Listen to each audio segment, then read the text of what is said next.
it's a very well-known fact that more data is being generated than ever before. With the global volume of data predicted to double between 2018 and 2022, um, it will double again between 2022, which is this year, and 2025. I mean, every 3 years the data is doubling. You would be astonished to know that since we are talking about data privacy today, so there are more than 120 data privacy laws and regulations currently in place globally. I may be a little off track on this number. I will ask my expert to correct me. In India also, we are at a time where we are at the cusp of a new beginning in data privacy with our own data protection law, which is just around the corner.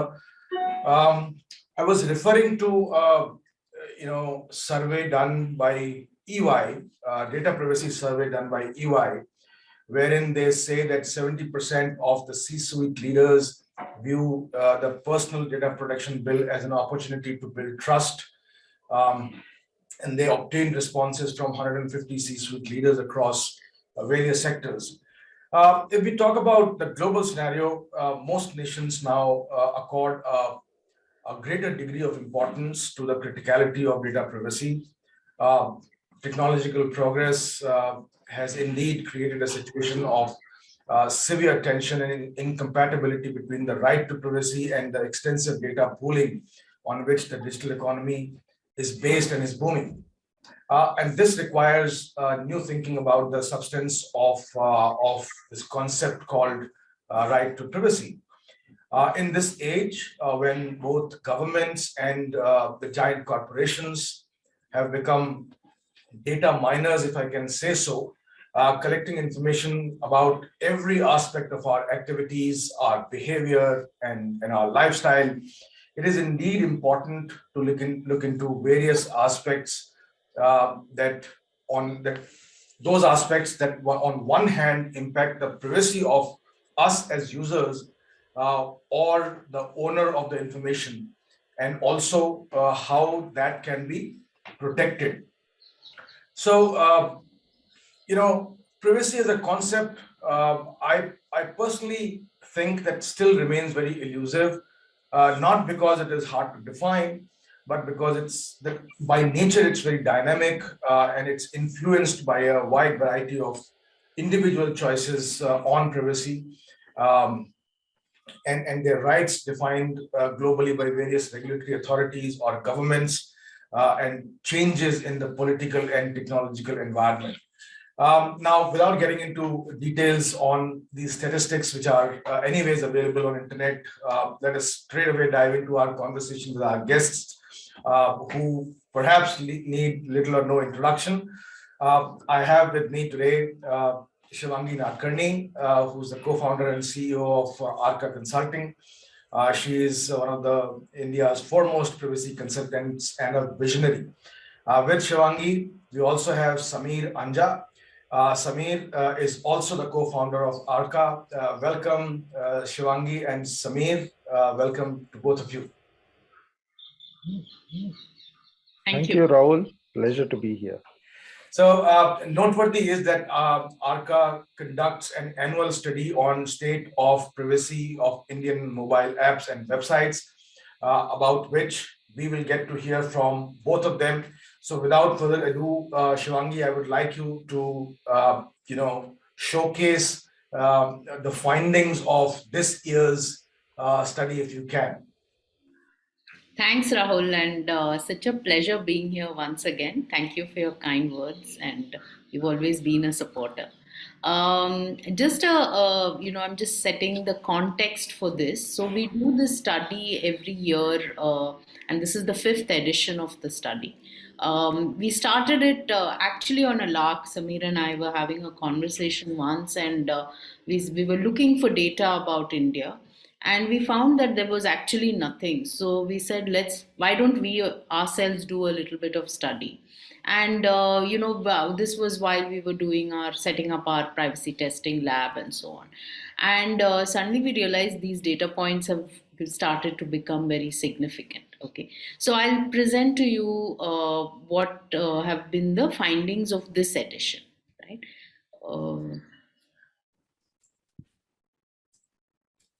Yeah. So the study is on data which we collated during the last quarter of 2021, and so that's why it is study 2021. So before we kind of figure out get into the depths, this is a quick overview of what was the methodology and approach used. So who do we study? First of all, we study apps, both Android and iOS, and the corresponding websites of about 201 organizations to be precise. Of these 100, we have been tracking continuously the same organizations over the last 5 years across about 25 industry sectors. I want to point out that these are Indian organizations. Okay, so for example, we do not test, let's say, the Facebooks and the Ubers of the world. Just so that I'm clear. Okay, we also, just to benchmark, we test apps from some US and EU based organizations, and we've always had this special sort of focus on children's apps. Again, Indian children's apps, and we test about 29 of them. Okay, what do we test for? We study what kind of personal data that is being collected. Where is it being shared further on? First hop, right? We can't do beyond that. How transparent are organizations with their users? Via the notice, what are they telling, so on and so forth. How do children's apps fare specifically with respect to privacy, and how do we compare with US and EU apps? Okay. Some quick stats, and the report is available for download for everybody. Top permissions, because permissions is the vehicle via which data is collected from a mobile phone, right? So if you look at Android, 74% of Indian Android apps have access to exact location. And for example, Android gives apps a choice of using exact or what is called coarse location, knowing that around 1 mile sort of radius area. But 74% have access to exact location, 68% have access to camera, 54% to microphone, 46% to contacts, and SMS. And fingerprint was a new thing we found, because a lot of our devices have, let's say, fingerprint based authentication, right? So about 22% apps actually take access to fingerprint. The other interesting part is iOS, and a lot of iOS users seem to be in this belief that if I'm on iOS, everything is hunky dory, right? So while at the operating system level things are different, but if you come to apps, story is not very different. For example, 78% of iOS apps have access to location, 69% have access to camera, which is pretty much on par with Android, right? And so on with microphone, and there are some extra permissions. For example, photos is what iOS gives you access to, and 62% can access that. Okay. What data is being collected and how? Because we've been doing this thing over 5 years, we've been doing some amount of trend analysis. So here are some interesting trends. Camera access has been going up steadily. Microphone access has been going up steadily. And, actually, when we started the study, I remember Samir saying, hey, maybe, with this year, with iOS getting a little stringent, maybe we'll see a dip here, but no such luck. If you specifically on location permissions, and this becomes critical, because just 2 days back there has been a lot of hue and cry about location permission that Google takes without knowledge. And if you Google, you'll find that news item, and that should be interesting to track. So if you see, Android gives, as I was saying, exact plus approximate, right? And then it gives both. We found that 65% apps take both. Okay. and 78% take exact. In iOS, they give you the option of using location while using the app as well as always, right? Um, if we see people who take both are the majority, 53%. Only 19% take permission of only while using the app and so on. So that also kind of threw us a bit. Okay. When you come to websites, websites have cookies as well as other types of trackers, right? Cookies is one type of tracker. And we look at what are third party cookies or trackers embedded. We find on an average, third party cookies trackers are much more, about 13, and about 8 cookies are embedded in a typical website. And this trend, if we look at just the cookies, we found a dip. So we were kind of, feeling a little heartened by that. Uh, how is data being shared? Who is it being shared with? No surprises here. The topmost party to which data goes is Android, the single largest third party. And Facebook is a distant second. And it's not surprising because there are so many Google properties, and therefore in some way or the other they're embedded in most apps or websites. When it comes to the kind of notices, because how transparent an organization is, one of the ways it is manifested is in the notice privacy policy that is there on websites, right? So we run, we do an analysis of the difficulty of reading, and that's a internationally available, scale and methodology. We find that the average score is about 31, which is considered half the acceptable international readability score, and there's a whole science behind it. Okay. How do we compare with EU and US apps? There's good news and bad news. On Android, quite we don't do too well on most parameters, microphone, SMS. See, SMS, Google came down very hard on SMS as a permission a couple of years ago. So you could see a immediate drop after that, which shows that when there's intervention, things happen. But if you see read contacts, for example, the US isn't as big as the EU is on it. Website trackers. Interestingly, we found US websites have more trackers than even the Indian websites. Okay, in embedded over there, trackers as well as cookies.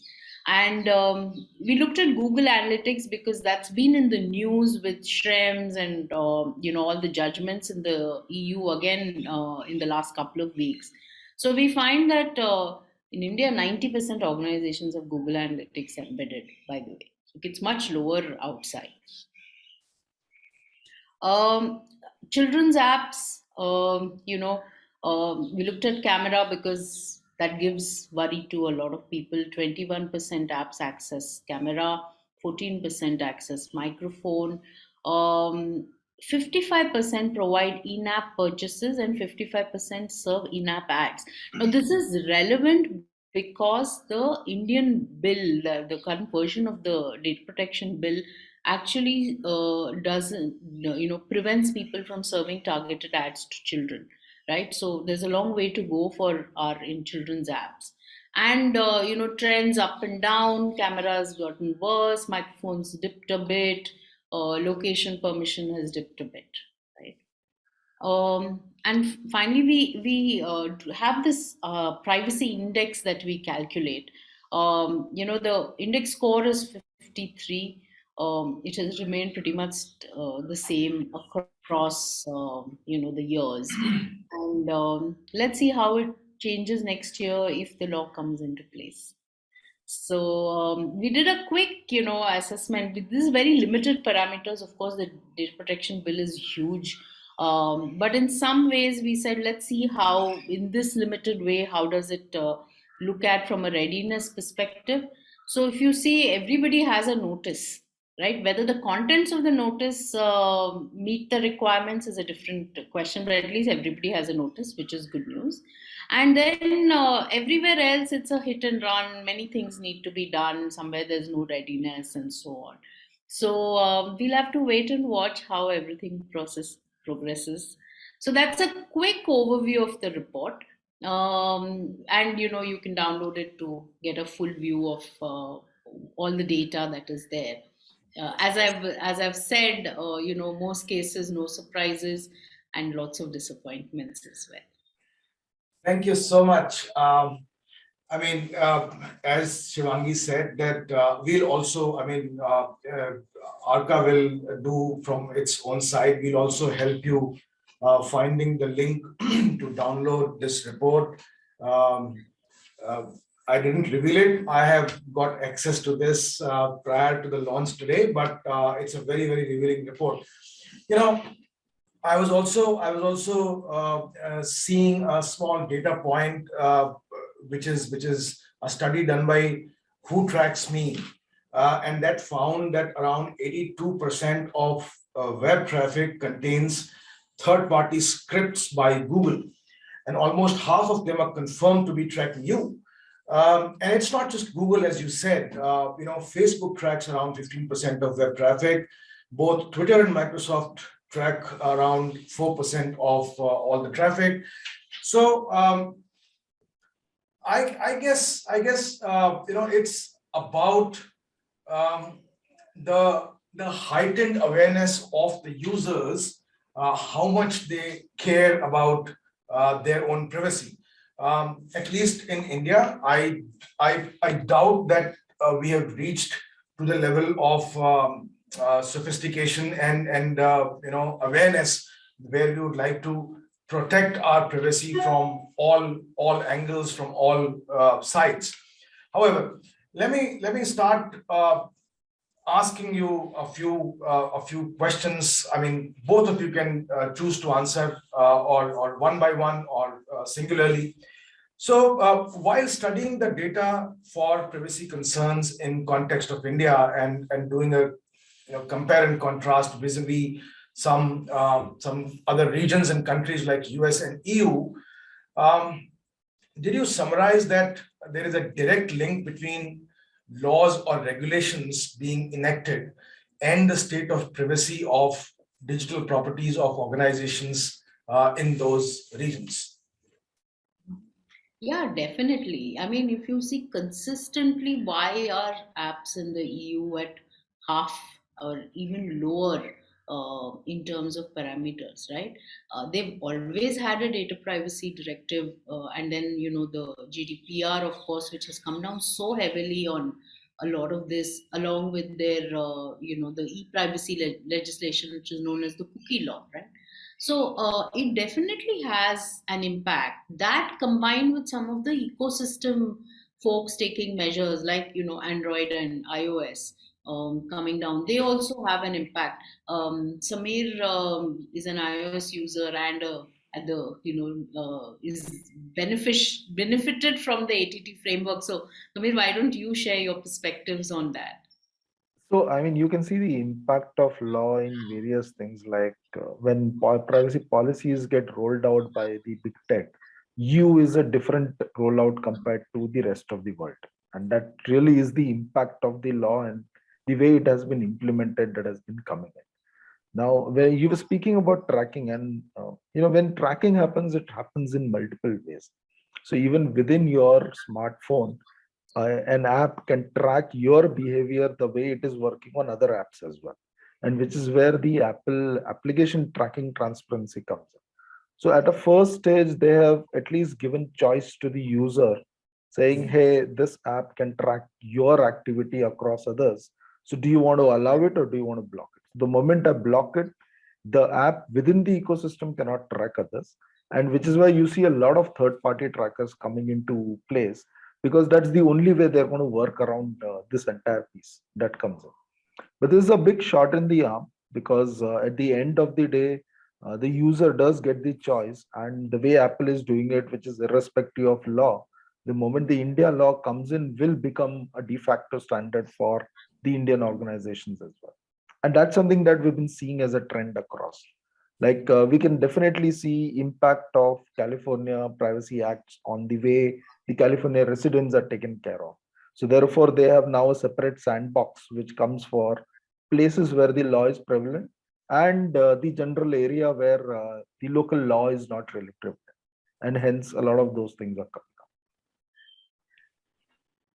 Excellent. Smriti? Thanks, Rahul. Shivangi, I am sure with a lot of our viewers and have heightened our awareness about the data privacy, especially me. And I'm an iOS user. I always thought that my data was very safe and secure, and this report analysis has actually opened my has been an eye opener for me. So thank you so much for this.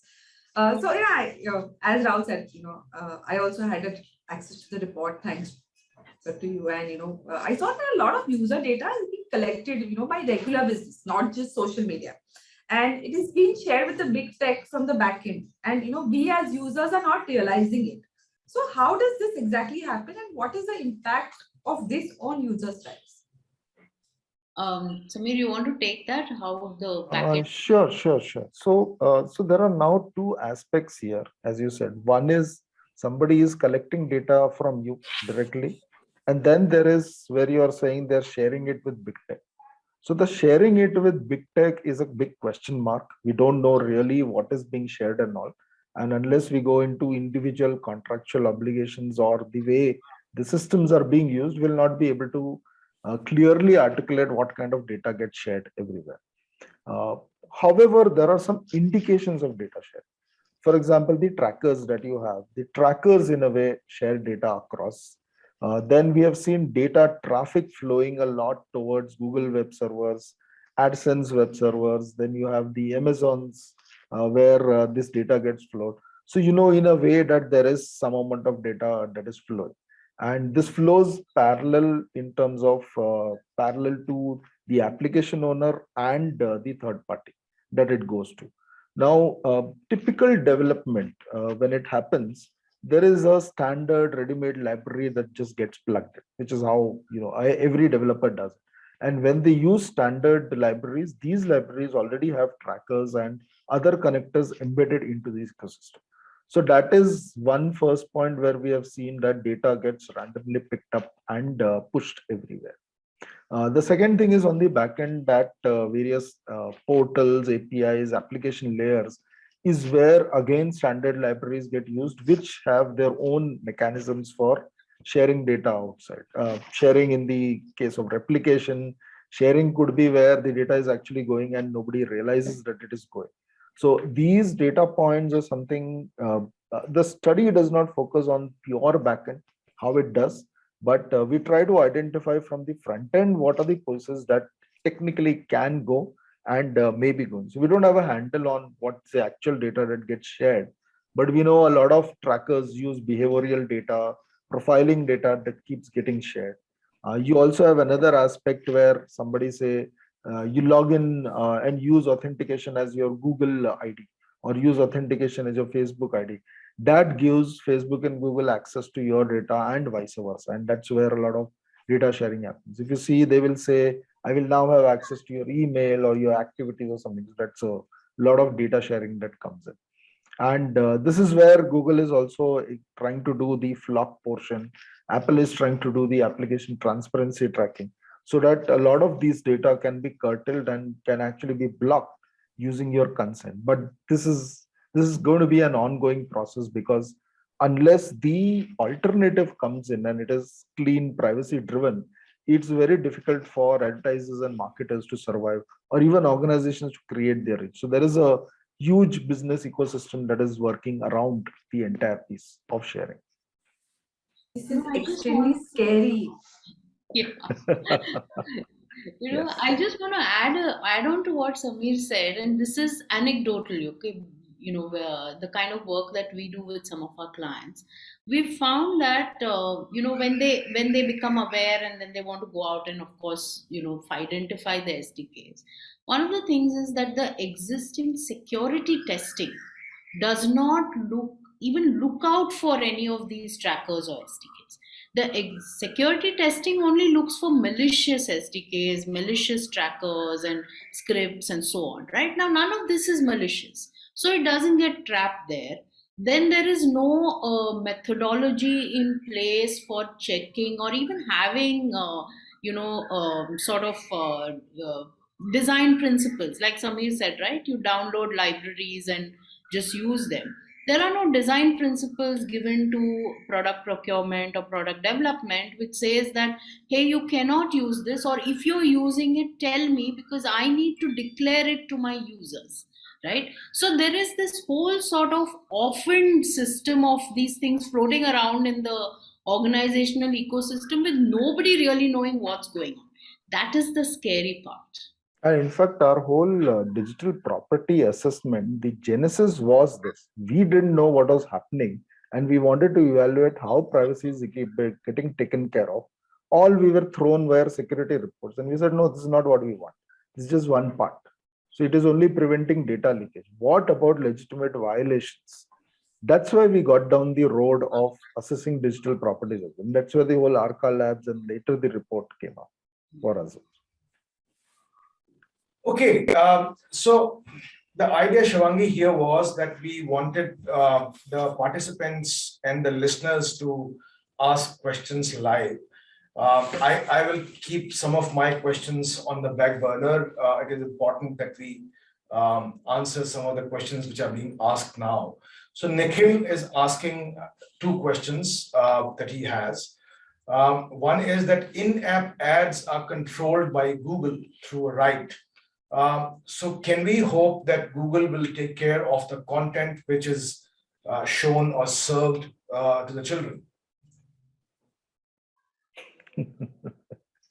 I wish life was so simple, right?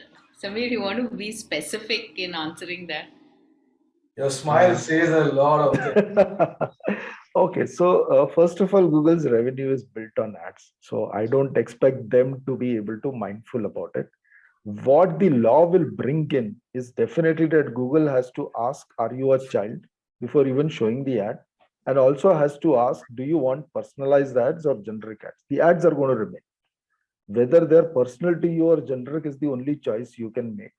And they should have a profile which says if you're a child, then allow certain ads. But this again also depends on how the ads get consumed. So if somebody marks an ad and says this is only for an adult audience, it will not be shown to others. But if the marking is not there and it is universal, then it is universal, like a certification. That works. I'm hoping the law forces them to go towards this, and which is really what is happening on the European sector as well. We hope to have the same implementation in the India sector too.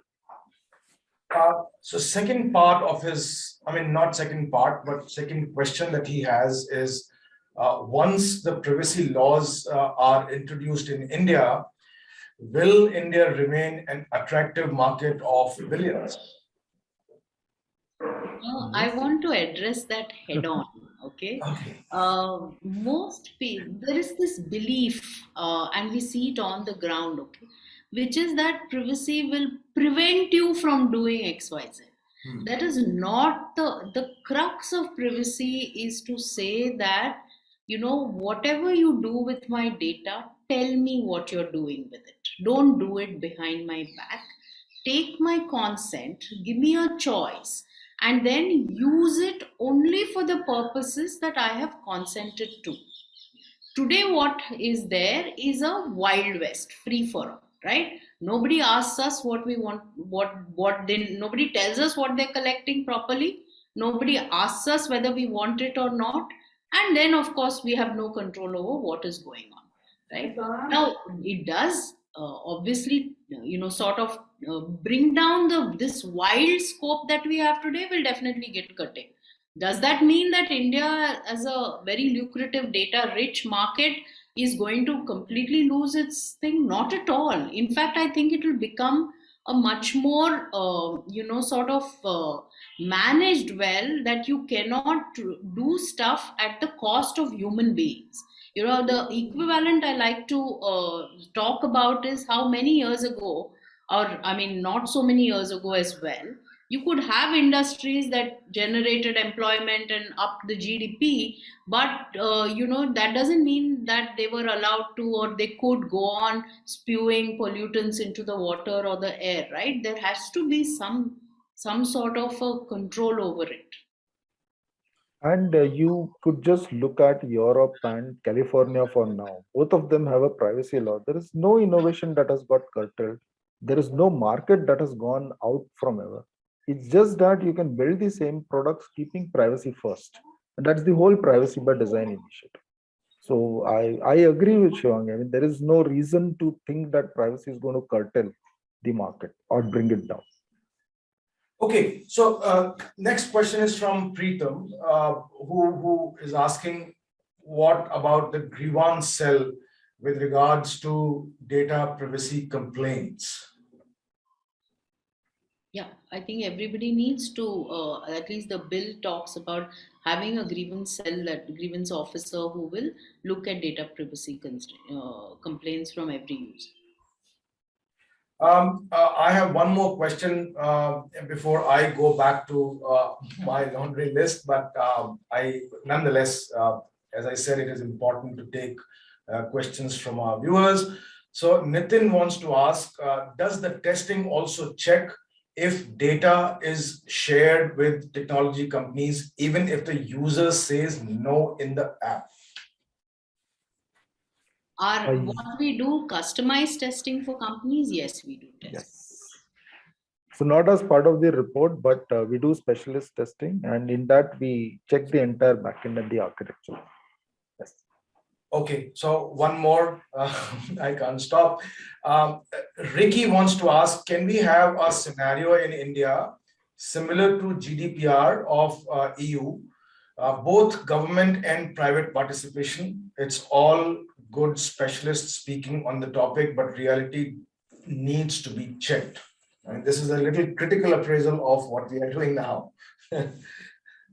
Yeah, the ambit of the law is all, I mean, government as well as private business. Great. So, the next question that we had was, are apps collecting more data than they should or are permitted to do so? For example, as we have been speaking about now, we see in iOS that it alerts user to prevent from applications tracking the user data. Question is, isn't it more about the user's own awareness, or there is a need for stringent regulations and then only the house will be put in order? I think both. And, so far we have been operating on the paradigm of caveat emptor, which is very unfair because you can't expect everybody to be completely aware, right? So therefore you need laws and regulations, that because that will force people to organizations to be responsible and not take the individual for granted, and therefore implement stuff which is like Sami talked about privacy by design, right? So by design you don't you turn off stuff like ATT as an Apple by default is turned off. You don't have it turned on by default. So these are small nuances that bring in from a privacy by design angle, which is geared towards protecting a user, and that's the only way this will go. You can't expect users to just keep looking out for themselves. They can't do much. Sure. Smriti. Thanks, Rob. So as a user, I'm trying, I want to ask you that, if I want to be more aware, I want to be more aware, and I'm sure the viewers here want to be more aware. What kind of data is tracked more? When I have to say that, if I have to ask, we spoke about a lot of tracking of data. Which data is tracked more than the others, and why? And how it can be used? So that's what I want to ask you. As a user, if I have to be aware, what should I be aware of? Okay. So you want to take the first part and I'll take the second part. there is no data of yours that is not collected, processed, or tracked. At a minimum, your behavior, at a maximum, payment notifications you get, credit card notifications you get, all of that is tracked. So it has different use cases for different people. It's a business by itself, but there's no minimum maximum. It's just the use case that is being looked at. Today, every facet of your data has a use case. Demographic data linked with behavior, demographic data linked with what sites, what apps you use. Demographic data linked with what kind of spendings you do, which app you use for spending, which maybe UPI transactions you are most comfortable with. What are the bank? I mean, even the tax department is interested in all your bank accounts. So there is no data that is sacrosanct anymore. You have to assume that your data is available, and you just have to pray that it's not going to be leaked because somebody has put weak control somewhere to that extent. So if you, I mean, don't want to be tracked, don't want to be collected process, might as well not use a smartphone is the basic premise that it comes to. I don't even know whether I should be saying this on, online or no, but I am part of a Gujarati business family. So I know that I have to be more aware, but unfortunately I can't stop using the smartphone. So I have to You figure can't, yes, you can't. So there are certain basic behaviors that you have to deploy in terms of keeping payment data separate from your core social and all that. And a lot of people use two different numbers for that. So that there is only one number which gets tracked for all your max portions. There's only one number which gets tracked for your behavioral portions. So at least both the data points do not come in together. There's also this, you have different Gmail IDs attached to different numbers. And so there is a lot of these variations that can be done. You can be as paranoid and you can be as sober as well. But yes, you should definitely be careful about private moments or private information going into a public chat mode. That's the minimum basic that you can look at and take care of. And small things, don't just download every app you see. Minimize the apps you download. Do a spring clean once in a quarter. Look at apps you've not used. You can always download them later, but delete them when when you're not. We all have only if you think about it, there are just about 10, 12 apps which you use on a regular basis. Everything else is just lying there. Absolutely. So Absolutely right. I mean, this is something that only and only awareness, self-awareness can teach you. Because I completely agree with you. Loaded phones with, I mean, three screens full of applications. Half of them are dormant. You've not used them. You don't log out of your apps. I mean, that's a very typical behavior, that we don't log out of our apps, and then we blame. I mean, the blame game continues. So I'll continue with the questions of our viewers right now. So Hari Shankar wants to know: can privacy be achieved without the information security being robust? The answer is, of course, it's very sacrosanct and goes hand in hand. But quickly, if anyone wants to add to it. oh yeah, absolutely. You answered the question. So Adarsh is wanting to know: laws are specific to the country, but data transfers happen across the borders. How will the data shape the international law? So that's the big challenge, right? Law is always specific to countries. So there's nothing called international law, but there are what are called Cross-border transfers laws. cross-border transfers that happen, and there are frameworks between countries about cross-border. So you have, for example, you have APEC has a cross-border framework. Then the Europe has this concept of adequacy. So you will start seeing these frameworks for cross-border that will keep happening. Okay, another question here. I mean, after a long time, I'm seeing a barrage of questions, and I'm so delighted. Another question here is by Joyce. Sorry, it's actually, I'm a little confused because a lot of scrolling that I have to do. The key responsibilities of the regulators in the UK, EU is also raising awareness. This should also be the main responsibility of appointed regulator in India whenever that happens. Of course, I mean, regulators are, if we see the regulators in other domains, there is a great quotient of awareness that they have created, be it RBI or any other regulator. So is the report going to be available for download? Most certainly it will be, surely. Okay, so let's go on to other questions that we had prepared. So in context of the data protection bill that we are talking about, which is still not a legislation, will it take care of some of the rules being flouted by apps, stores, application providers? What would those be? So the bill is not specific, right? So the bill overrides all this. So whether it's app stores, whether it is private property, whatever. So it does take a stringent view of.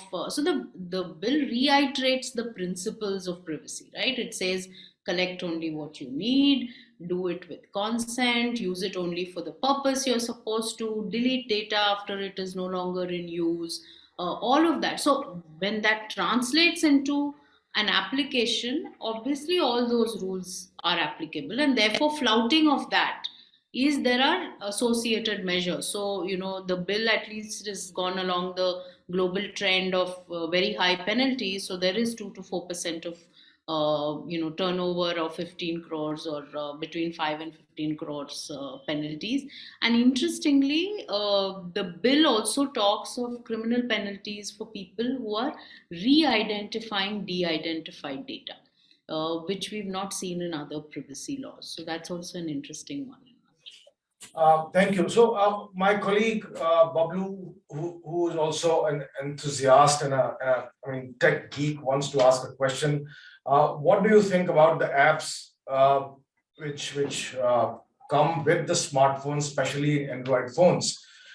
We never wanted to install them, but we are also not given the choice to uninstall those applications. An important question. So how do you see this matter from the data privacy perspective? Samir, you want to address that? So at least I think he should be happy that Google is showing him an app and telling him this is the app which is collecting your data, rather than just collecting at the backend without showing the app. And that's the only way to put it. Most of the apps are usable, and yes, that's a company philosophy. With Android, in fact, it becomes every OEM's own philosophy, because Google just licenses the Android, has certain services that gets built in, but what comes out as apps is more of the OEM space. So Samsung will have its own defaults, Huawei has its own defaults, OnePlus has its own defaults, and finally the brand manufacturer that you have taken that is there. Like even in the Apple ecosystem, iOS has its own defaults. So there are certain apps that come. I think in the latest version, they have made a change where you can actually delete their default apps as well. And I guess the OEMs on the Android side will also reach that stage at some point. And they will have to toe the line of the law. So if the law is Yes. or more than the law, I think there'll be downstream regulations which some of the regulators will take action on. So somebody who's looking at the app space, I'm sure, will come out with specifics about stuff like this. In fact, even without the law coming, a lot of organizations are doing this simply to stay ahead of the whole privacy marketing curve. And that is something that's prevalent, and we've seen that raising awareness within the Indian public as well, which is pushing the local organizations to go that route, which is what will happen for the MNCs as well. Okay, so I forgot to ask one question, and which is, I think it's a very important question by Santosh. First of all, he compliments the great insight shared. The question is, how does one safeguard personal data rights from government intrusion? That's a big question. Lots of debate happening about this. You should track the debate going on in India as well. And I don't think there is an answer available. There's that trying to balance between surveillance and this thing. We are not experts on that, but there are enough people, who are, giving some good expert views on this. We'll all just have to wait and watch. By the way, all I want to say is it's not just a debate that's going on in India. It's going on across the world about this. Smriti. Okay, I know I've been saying that I'm scared, I'm paranoid, but you spoke your the insight specifically looked at children's apps, right? So the results when I saw you put it on the screen made me a little uncomfortable, and I'm sure parents will feel that. So do you think that the new law spells out specific requirements for organizations dealing with children, that will have an impact, or are and so are measurements taken by Apple and Android for children?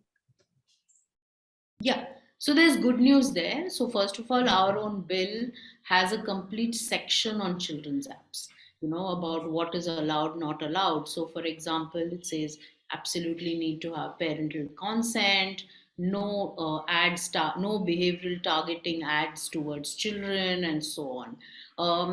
Coupled with that, both iOS and Android have specific policies on children's data, and the Android policies are expected to kick in from middle of 2022. iOS, many of them have already kicked in. They do's and don'ts on what can be done with children's apps and children's data. So I think we'll start seeing some positive results. And when we were just closing the report, we were talking about this, saying hopefully a lot of this is going to come crashing down in the coming 2 years, the kind of parameters we track for children's apps. That's the sigh of relief. Yeah, yeah. Another question coming in from Harishankar, how to get an inventory of all the personal data that we have let out so far? Are there some basic steps involved that we can take? Very hard to do. I think there are some services around this, right, Samir? I remember So more than this service, it makes sense for everybody to just run a business process workflow. And as part of the workflow, what are you collecting? Because it's not about just what you have. It's also about whether whatever you have, do you really need it? So it makes a good spring cleaning up piece. And once you define that in the workflow, then of course there are a lot of data discovery tools that are available. The data discovery tools can be fed specific information which they can go and search and find. And a lot of people are working on that. They're not all perfect, but they at least get parts of the job done. But unless you have cleaned up on the workflow, it's very difficult to find out. And that too, most of the tools will find pieces in your servers and all that. There is data sitting on somebody's USB drive, a personal laptop, or exited. That's still data that is gone. You might as well have a process around it to take care of it. That's from an organization's perspective. Yes. Okay, another question which is coming in from Muscat, Oman by Dattatreya Patnaik. Slightly longer one, please bear with me and have the patience to listen to it. Data privacy is always a topic to worry for corporate world, whereas majority of smartphone users are the users who are absolutely not bothered about their data and data privacy. Unless they are not bothered, do you think data privacy will ever be tightened or implemented the way it should be? Secondly, what will happen to Google, who provides best search results, if they stop capturing data? Don't you think it will deter the quality of search results? Because at the end, we need Google in almost every other thing that we do. Please share your views. Okay, I'll come in on that first one. Okay, it's a bit so sure. I mean, is it always that the user alone is the determining factor? I mean, look at the food industry, right? Look at the industrial thing. I mean, the food industry could have continued and gone doing whatever they felt like, because they're saying the user doesn't care whether she's having 5x the amount of sugar she's supposed to, or 5x the amount of salt she's supposed to know. But regulations came in and made them start putting nutrition labels down, so on and so forth. So finally, end of the day, the user decides. But to make things, bring it into the conscience, you need laws and regulations. So it will have a major impact. especially because we live in a scenario where we have close to a billion digital users. You really expect everybody to understand the impact of what it means, because people confuse privacy in from a cultural context, which is about us telling all about our lives to all our neighbors, with the data privacy angle, which is about our data, right? So you don't expect a user to completely know, and therefore somebody else has to think for the user.